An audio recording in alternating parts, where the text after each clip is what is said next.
Welcome back to the Deep Dive. This is the show where we, take a whole stack of fascinating sources, really dig into them, and pull out the key insights that hopefully help you make sense of things. And today, we're really diving headfirst into something that, well, it touches almost everyone. It's that internal tug of war. Oh, yeah, you know the one. That voice inside that says, I really want to be healthier, or I want more peace, but then somehow you find yourself doing the exact opposite. Exactly.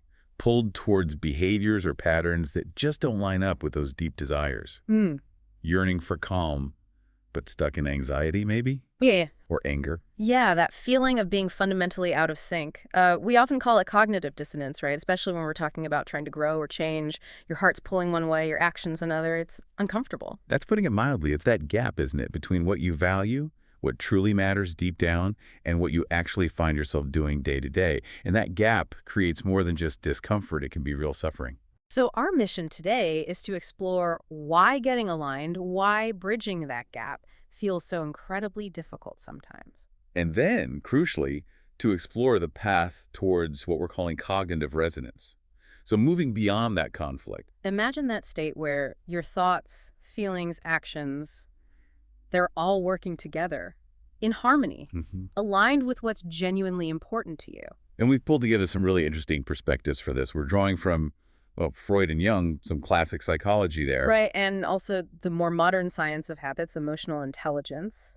It's a real mix. The goal is to give you a pretty comprehensive but also really personal look at this. Okay, so let's start with the challenge itself. Why is alignment so hard? Why do we sometimes feel like we're sabotaging ourselves? Well, there's a really deep-seated reason, something fundamental in our wiring. Freud, for all the debate around him, he really put his finger on something with the pleasure principle. Ah, yes, the idea that we're basically programmed to seek happiness and avoid pain, avoid suffering. Exactly. And he pointed out that the quickest, maybe the crudest, but also, he said, the most effective method for managing how we feel is, well, chemical.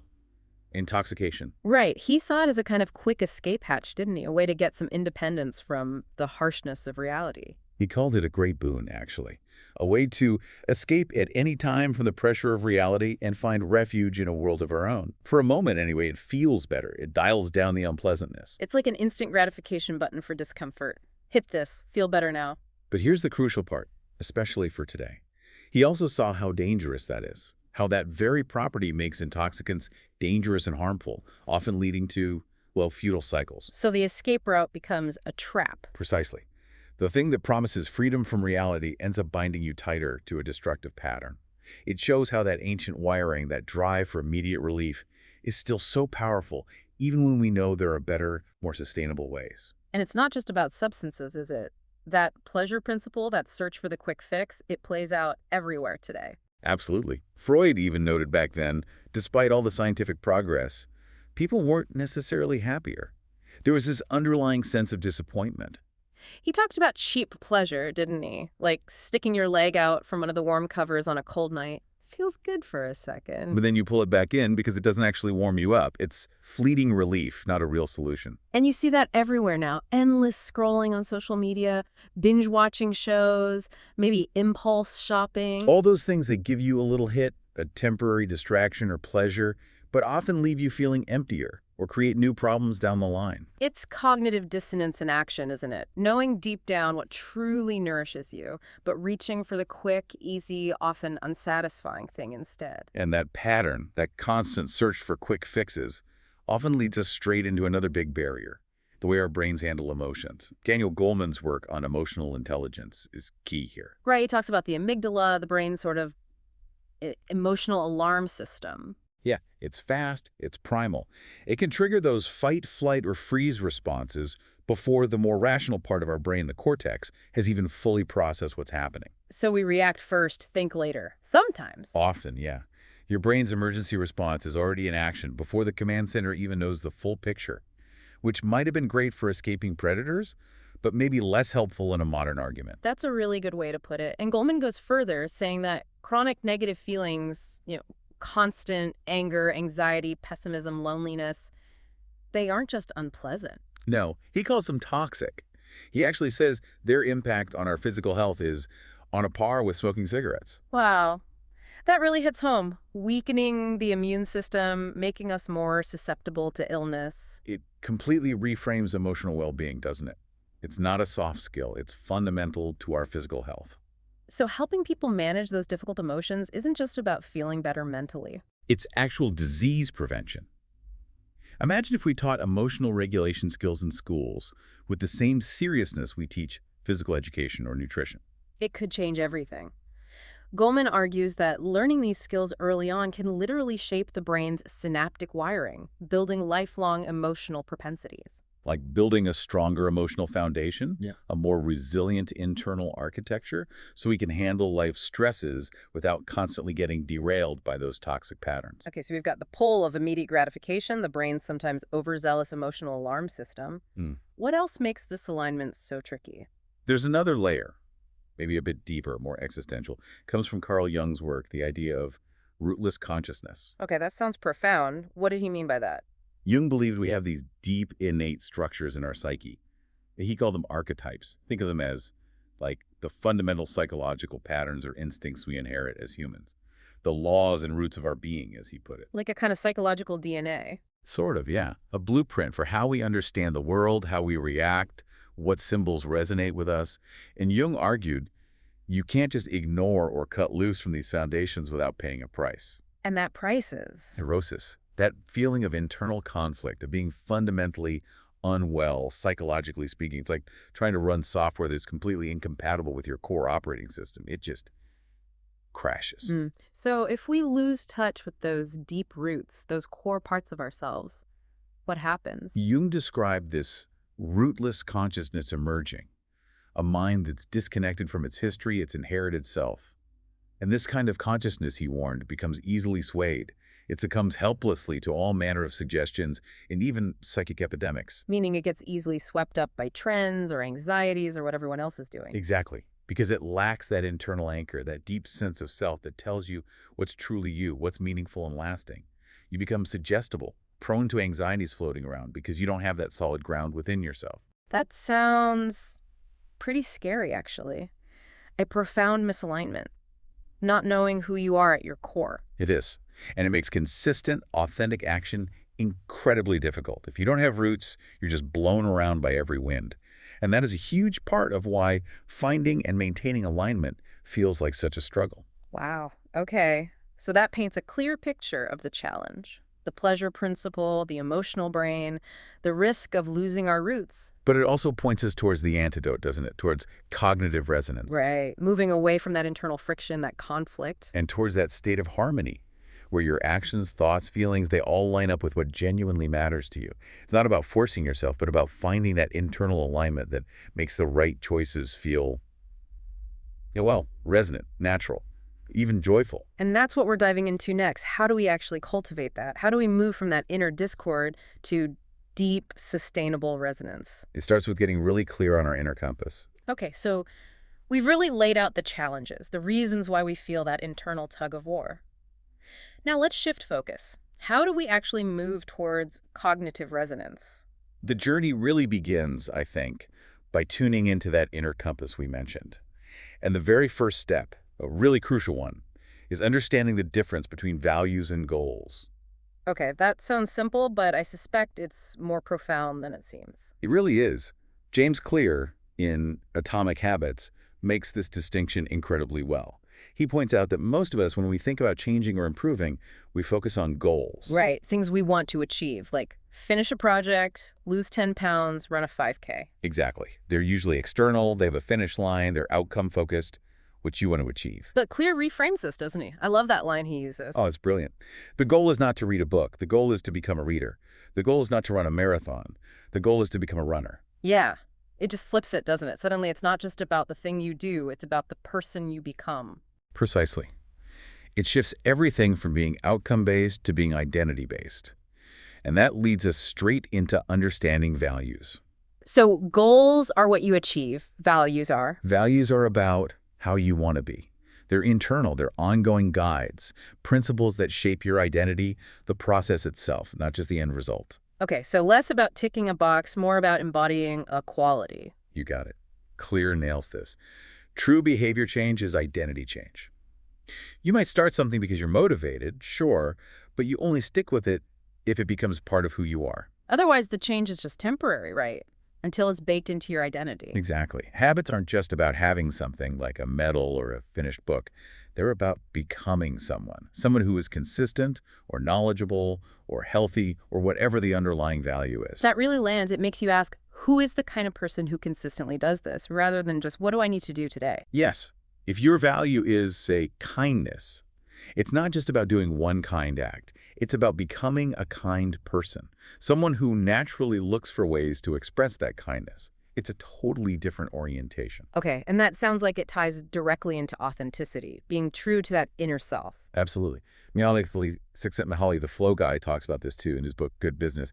He differentiates between authentic and inauthentic projects. Authentic projects being. Things you choose because they genuinely express what you feel and believe. You do them for their own sake because they feel inherently worthwhile. They're intrinsically motivated. They come from inside you. As opposed to inauthentic projects. Those are the things you do because you feel you ought to, or because everyone else is doing it, driven by external pressures, expectations.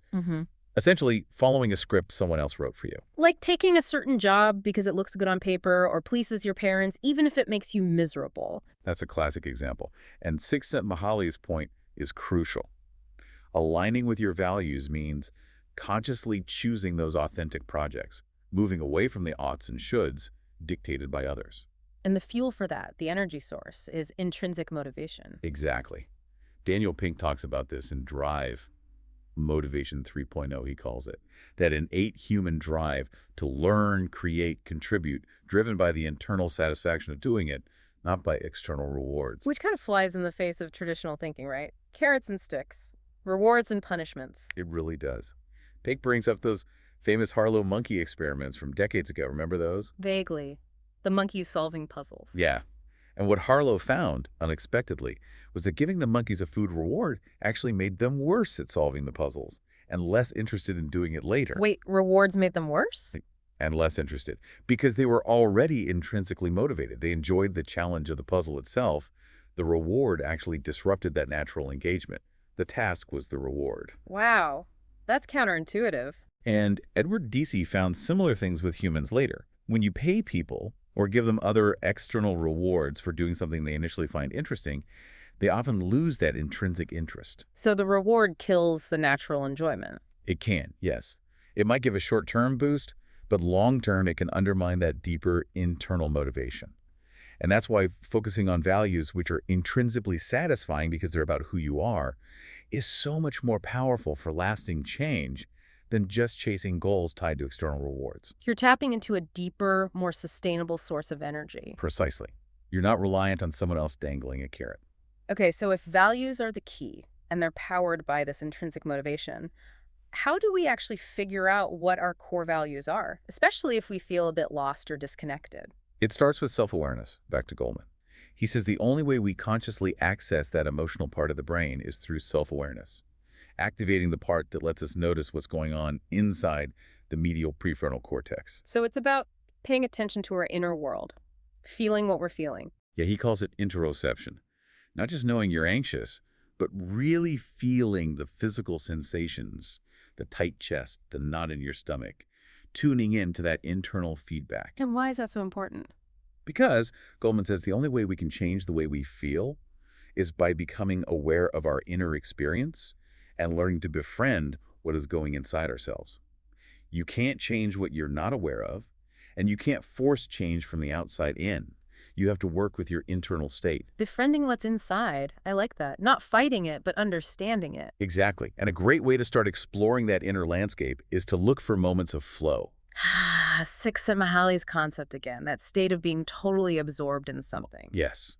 Where the challenge matches your skill, you lose track of time, self-consciousness disappears. You're doing it just for the sheer joy of doing it, like an artist painting or a coder deep in a problem. Those activities where you look up and hours have passed. Those are gold mines for uncovering values. Csikszentmihalyi distinguishes this enjoyment from simple pleasure. How's Pleasure, like eating when hungry or sleeping when tired, restores balance. It meets a need.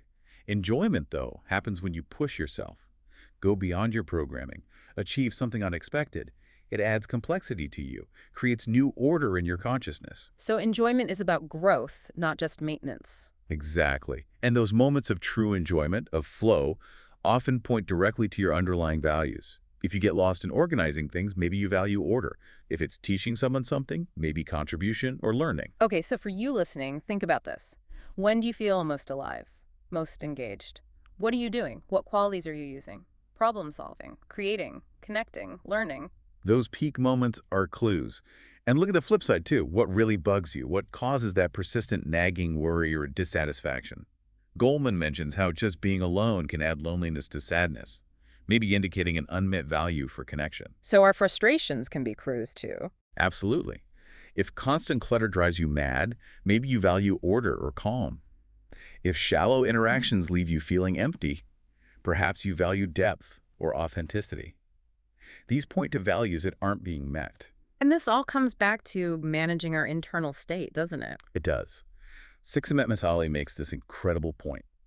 You can make yourself happy or miserable, pretty much regardless of external events, just by changing what's happening in your consciousness. Controlling your focus, basically. Yes. Yeah. And he says that ability to persevere, to manage your inner world despite setbacks, is probably the single most important trait for both success and enjoyment in life. It's the foundation for figuring out what truly matters to you. Okay, so we've explored how to tune into that inner compass, differentiate values from goals, and tap into intrinsic motivation. Now, the big question, how do we translate those values into real life? How do we actually build cognitive resonance day by day? This is where it gets really practical. It's not about some massive overhaul overnight. It's about the power of small, consistent, value-committed actions. Section 2, building resonance. And James Clear's Atomic Habits is pretty much the handbook for this, isn't it? It really is. He kicks off with this core idea, the 1% improvement principle. It sounds almost trivial, but it's incredibly powerful. We tend to overestimate the big moments, right? The breakthroughs. And vastly underestimate the value of just getting slightly better consistently every single day. We want the dramatic transformation, but the real change comes from those tiny compounding steps. He does the math, doesn't he? Getting 1% better each day for a year. You end up 37 times better. It's astonishing. But the flip side is stark too. Get 1% worse each day, and you decline almost to nothing. It shows the incredible leverage of small, consistent effort. Like learning an instrument, one scale, one chord at a time. It adds up. Exactly. But the tricky part is that initially, you often don't see the results of those small efforts. Ah, the plateau of latent potential, or the valley of disappointment. Yes. You start meditating 5 minutes a day, or you swap one sugary drink for water, and after a few weeks you think, nothing's changing, this isn't working. And that's where most people give up. Because they expect linear progress, but it's often more like bamboo. Grows underground for ages, then shoots up. That's a great analogy. Clear stresses that habits need time to break through that plateau. You have to trust the process, trust the compounding effect, even when the results aren't visible yet. Okay, so how do we stick with it during that valley? How do we make these small value-aligned actions easy enough that we actually do them consistently? Clear has some brilliant practical strategies. One of the best is the 2-minute rule. Which is? When you start a new habit, make the very first step take less than 2 minutes. It's not about making the whole habit tiny, but about making the start ridiculously easy. So instead of I need to meditate for 20 minutes, it's I'll sit on the cushion. Precisely. Or I'll put on my running shoes, or I'll open my journal. It just lowers the barrier to getting started, ritualizes the beginning, makes it almost automatic. That makes so much sense, reducing the initial friction. And another huge one is designing your environment. Yeah. Make the cues for the habits you want really obvious and visible. Like leaving your running shoes by the door. Exactly. Or putting a book on your pillow instead of your phone. And conversely, make the cues for your bad habits invisible or difficult to access. Hiding the cookies, unclugging the TV. Yes. Clear talks about adding friction. If you have to plug in the TV and find the remote batteries every time you want to watch, you're less likely to do it mindlessly. The more friction, the less likely the habit. It's about making the good choices easy and the bad choices hard, using your environment. It's incredibly effective because it takes willpower out of the equation much of the time. And speaking of mindset, there's another subtle shift Clear suggests. The get to versus have to. Yeah. It sounds simple, but try reframing things. Instead of, I have to go to the gym, try, I get to move my body and improve my health. Instead of, I have to make sales calls, maybe I get to connect with potential clients and solve their problems. Changing it from a burden to an opportunity. Exactly. It helps reprogram your brain to associate the habit with a positive feeling, making it more attractive. And that taps into dopamine, right? The anticipation of reward. Precisely. Dopamine isn't just released when you get the reward, but also when you anticipate it. So framing things positively or setting up cues that signal an upcoming reward actually boosts your dopamine and increases your motivation to act before you even start. Like smelling coffee brewing makes you want to get out of bed. That's dopamine working for you. You can consciously harness that for your value-aligned habits. Okay, so we make it obvious, easy, and attractive. What about making it satisfying, especially when the real payoff might be far down the road? That's crucial for sticking with it. Claire says the vital thing is to feel successful, even in a small way, immediately. We need those little hits of satisfaction to keep us going while the long-term rewards are still accumulating. How do we create that immediate satisfaction? Habit tracking is a super simple way. Just putting an X on a calendar or using a habit tracking app, seeing that visual proof of progress, that unbroken chain. Don't break the chain. Exactly. It gives you that little dopamine hit, that sense of accomplishment right away. Right. It reinforces the behavior immediately. But what happens when we inevitably do break the chain? We miss a day, life gets in the way. Clears has such a healthy perspective on this. He says, missing once is an accident. Missing twice is the start of a new habit. The key isn't perfection. It's about getting back on track quickly. Yes. Successful people aren't the ones who never slip up. They're the ones who rebound fast. Don't fall into the trap of thinking, oh, I missed one day, I might as well give up. Yeah. Just get back to it the next day. Progress, not perfection. Letting go of that all or nothing thinking. Absolutely. And to keep things engaging long term, there's the Goldilocks rule. Not too hard, not too easy. Just right. Exactly. We feel most motivated when a task is right on the edge of our current abilities. Clear suggests roughly 4% beyond. Just challenging enough to be interesting, but not so hard that we get overwhelmed and quit. And not so easy that we get bored. Right. Boredom, Clear says, is maybe the biggest threat to long-term success. You have to find ways to keep things engaging, stay in that zone of manageable difficulty. Professionals stick with it, even when it's not exciting, because they're focused on that edge of improvement. Okay, this is all super practical. Let's try to ground it in some specific examples based on values. If someone's value is connection, what's a small value-committed action beyond just call a friend? Well, thinking about Goleman's work on emotional intelligence, a powerful micro-action is practicing effective communication, using that XYZ formula he suggests. Remind me of that one. When you did X, the specific behavior, it made me feel Y, you're feeling, and I'd rather you did Z instead, your specific request. Ah, right. So instead of you never listen, it's when I was talking about my day and you started looking at your phone, I felt unheard and a bit dismissed. Why? And I'd really appreciate it if we could try to put phones away when we're having a conversation. Exactly. He keeps it focused on the behavior and the feeling, not a personal attack. And empathy is huge here, too, trying to see criticism as information, not an assault. The authors of Attached also stress how securely attached people communicate needs directly, without drama. Handling conflict constructively actually deepens connection. So a micro-action could be practice the XYZ formula once this week. Perfect. Small, specific, value-aligned. Okay, what about health or well-being beyond a 10-minute walk? Consider something like yoga. Csikszentmihalyi Mali talks about yoga not just as exercise, but as a way to unite body and consciousness, creating internal order, reducing that psychic entropy, the mental chaos and distraction. Straightening out consciousness, as he put it, quieting the inner noise. Yes. Achieving a state of calm focus. So micro-action could be do a 5-minute guided yoga or stretching video each morning. And thinking about Bessel van der Kolk, the body keeps the score. Health is deeply physical, especially after trauma. Absolutely. He emphasizes helping people move out of fight or flight, reconnecting with their bodies.